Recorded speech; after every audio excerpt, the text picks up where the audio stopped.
What's up, guys? This is the reflection right here. I hope everything that you learned in this course can definitely help you. This is what definitely helped me, learning all these things right here over time. Of course, I didn't have it all in one course, but a lot of this stuff, like I said, does come from The Art of Seduction by Robert Greene. I mean, like, a lot of this stuff, not even the same, but his concepts are definitely just huge and very vital and important, and you'll definitely get a more grasp of this understanding if you read that book. The Power of Charm by Brian Tracy and How to Win Friends and Influence People by Dale Carnegie. Those books are really just huge, and they'll help you understand and give you confidence to go out and talk to people and be a good person. Like I said, I still strike out all the time. I'm not perfect with women. I don't know a man that succeeds with 100% of women. We all have our flaws. We all strike out, and that's just the game. It's like I said before, it's like playing basketball. You shoot some, you make some, but all the while you're missing, you just keep on getting better, right? So let's just get into the reflection. Be clear on the values that you seek. I went over that. You don't want to seem like an uncertain person. You want to be clear out of all the interactions that you're going to get with women, with other people. You want to feel confident going out and approaching them. And the only way you're going to be confident in doing that is if you know exactly what you want. Because if you know exactly what you want, then you're willing to walk away, which obviously makes you more attractive, and then you just feel better about yourself because you know what you want. You're not throwing yourself out there into a world of uncertainty, right? That's number one. Number two, be genuine. With this point, I'm definitely not saying that you have to go out and be Gandhi or whatever, be the nicest person ever. But I'm just saying there's a lot of guys out there, like I said, putting on the fake persona to get women. And, like I said, it's hard, especially when you could just be a genuine person and be a good person in general. Why would you not want to be that? And like I said, you don't have to be this nicest person ever. We all have flaws. We all make mistakes. And we all have times where we do some cold things. That's just how we are, right? Human nature, both men and women. But overall, just be a genuine, good person. And it'll definitely help you because you won't have any corrupted values, and you won't be hesitating and certain in your actions in these interactions. The third point is be powerful. We already talked about how huge that is.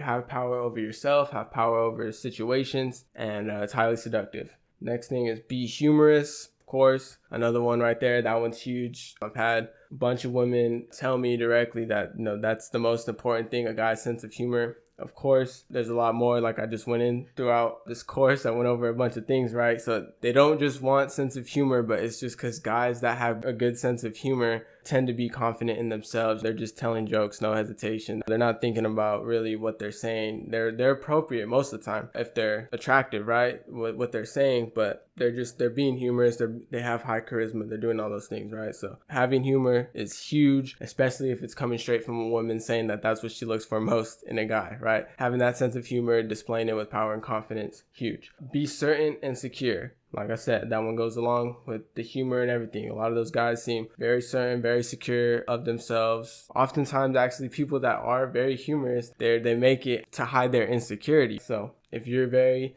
insecure or whatever, one way to hide that would be humor. One of the only ways to hide it would be humor, and just showing that you're confident in your humor. So the next thing is be spiritual. Like I said, have answers to the deep questions that she has. Just be clear on your outlooks on life and things like that, because she wants to see that you're certain of yourself again, of course. So in a world when everyone's uncertain of all these spiritual things, we crave the answers. Even if they're not right, we want someone that's confident in what they believe in, because then that just gives us something to believe in. And people love having something to believe in, a big thing for humans. And the next thing is be desirable. Like I said before, you have to be someone that seems to be wanted by a lot of people, because that's what we want. We don't want what can be had by everybody. We want what's select, what's rare, what's only the few can have. And if a woman feels like you selected her out of everyone that wants you, boom, you already scored points. Like I said, all these are just adding up points. That's all it is. All these keys right here, just stacking up points and making yourself the ultimate seductive monster.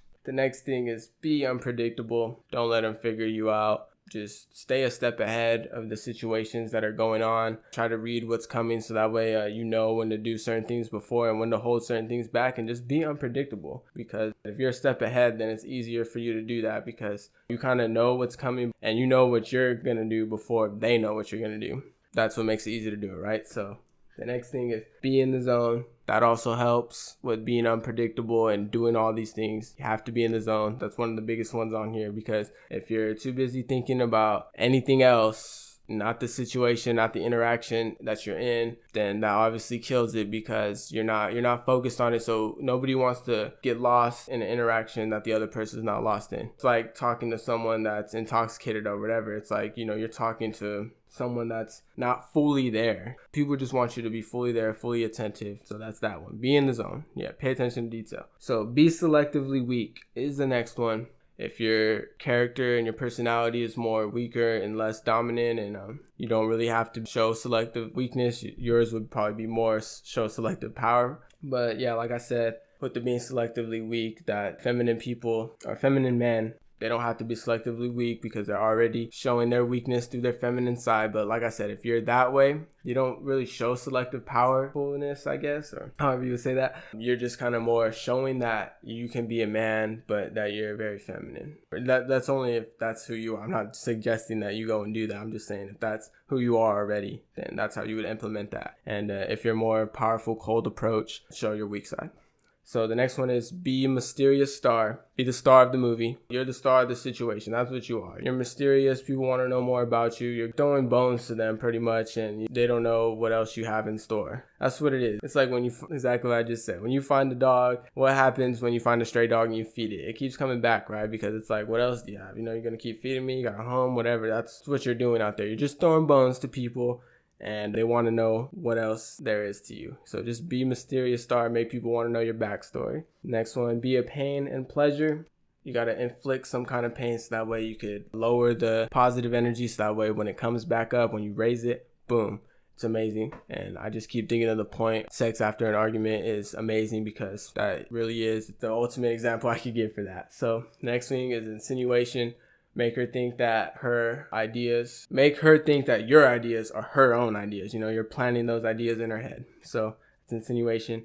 Be touchy, huge one. Like I said, avoid the friend zone. Avoid her just seeing you as someone else. Be touchy, because that makes her feel comfortable with you touching her. It lets her know you want some kind of physical attraction on the subconscious level. And then it also sets you apart from the guys that aren't touching her. Anytime you could do something that sets you apart from other people in a positive way, you're just climbing the ranks. And for a woman that's highly desired, you really need to climb the ranks. So the next one is be bold. If you're going for the first kiss, when you're talking, when you're doing anything, just do it with boldness. Do it. That's what's highly seductive. Don't kill the seduction with the hesitation. Just don't do it. It really will. And it sucks because people don't understand that's what kills it, because they're like, when do you always see people say, they're like, what did I say? What did I do? It's like, it's what you didn't do. It's all the hesitation that you're displaying. That's what it was, man.